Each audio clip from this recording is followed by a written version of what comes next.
Magandang umaga mga ka-agri. Ito, maaraw na. So maganda nang mag-spray ngayon at medyo tinanghali na nga ako sa pag-spray. Bali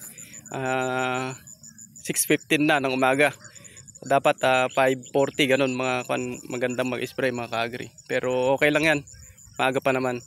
So ngayon mga ka-agri, eto mag-spray na tayo para sa pangkulot, yung sinabi ko kahapon. So ito na yung isang step mga ka-agri na gagawin natin. Kaya sa mga may kasalukuyan na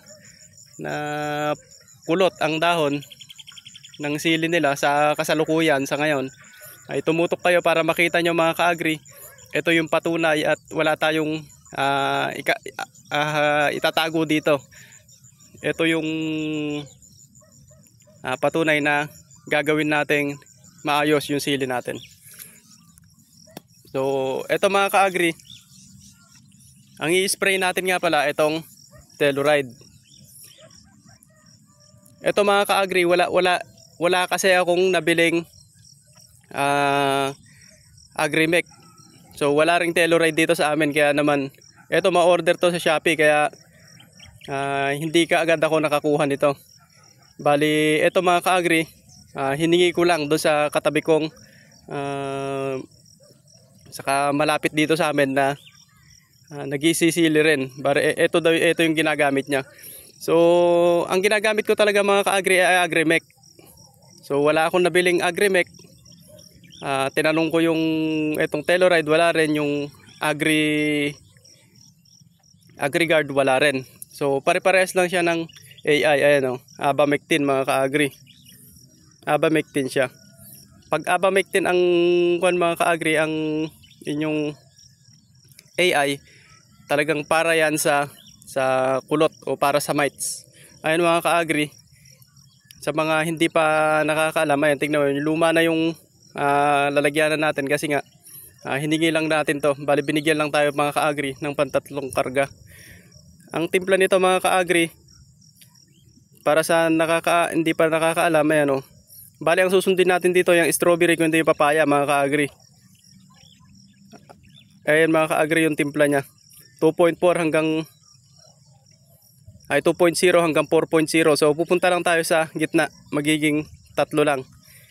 Bali 3 tablespoon lang sa 16 liters. So dahil ano tawag dito, power spray, pupunta tayo sa apat na kutsara mga ka-agri. Bali kung maaari isang takip na lang na ganito. So ito naman yung isang ihahalo natin mga ka-agri, Super Cartap. Ayan. At ang AI nga niyan mga ka-agri, ayan, Cartap hydrochloride 500 gram per kilo. Kaya naman ito maganda rin mga ka-agri para sa mga trips. Ayan, powder to mga ka-agri. Ako kasi mga ka-agri, pag nag-i-spray ako ng insecticide, pag meron akong powder, kailangan meron akong liquid. Pag liquid yung main ko na ini-spray, katulad nga nung Telluride, katulad ng Telluride mga ka-agri, eto liquid kasi to, at eto yung main ko talaga, Telluride. Ngayon gusto ko, dapat pagka ganitong liquid, hahaluan nyo siya ng powder naman. Kaya ang napili ko ay yung Cartap. Kaya kailangan natin yon. Kapag liquid ang main nyo, haluan nyo siya ng powder. Kapag powder ang main nyo, haluan nyo siya ng liquid. Ganun mga ka-agri, para mas tumalab siya. Base yun sa experience ko mga ka-agri, mas lalakas yung talab niya. Katulad na lang halimbawa sa may yung Exalt mga ka-agri, yun solo lang kasi yun nakalagay, mas mabisa daw pag solo. Pero sa akin, pagka Exalt, haluan ko siya ng Scorpio, kasi ang Scorpio Olanet ay powder. So mas lumalakas siya mga ka-agri para sa akin. So yun mga ka-agri, ipinakita ko lang sa inyo yung gagamitin natin sa ngayon. So i-spray ko na rin to mga ka-agri, pero hindi ko na ipapakita sa inyo kung paano natin paghalo-haluin. Yun lang naman dalawa na yon.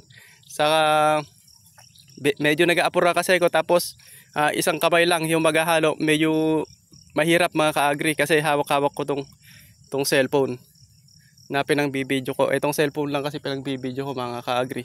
So kaya pasensya na kayo mga ka-agri, hindi ko may papakita, pero ito yung gagamitin natin, dalawa na yon.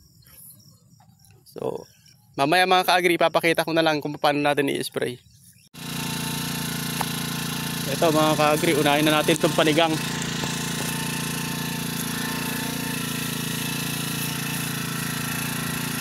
So ayan mga ka-agri, yung ngayong umaraw na, ganyan na yung tsura nya.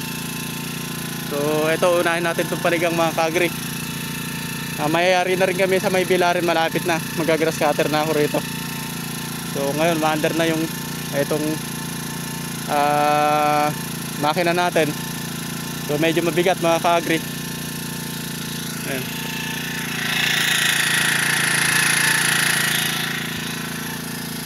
Mabigat talaga mga ka-agri itong power spray. So pero ipapakita ko pa rin sa inyo kung paano tayo mag-spray.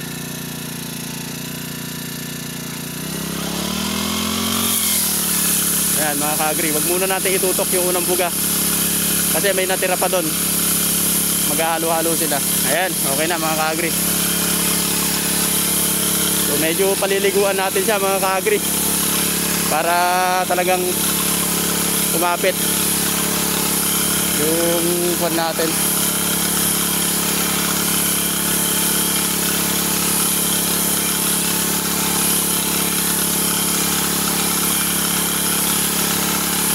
Para talagang tumama sa bunga.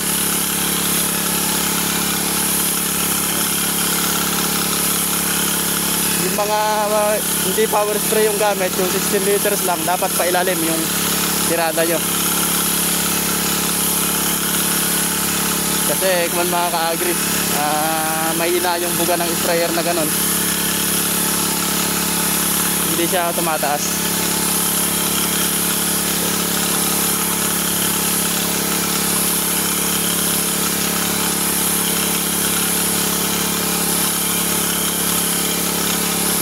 Saktong sakto mga ka-agri, medyo maaraw ngayon.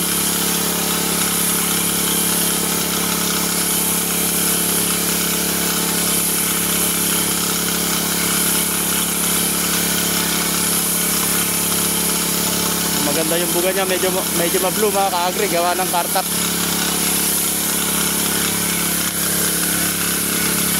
Ayan o. Siguradong magmamahal ngayon yung gulay mga ka-agri dahil nga sa bagyong yung bagyong Opong. So siguro wala na kaya maaraw-araw na eh. Hanggang dito na lang muna mga ka-agri para matapos ko na itong ini-sprayan ko. So maraming salamat sa inyo. Abangan nyo na lang yung susunod mga ka-agri. I-update ko na lang kayo sa magiging resulta nito.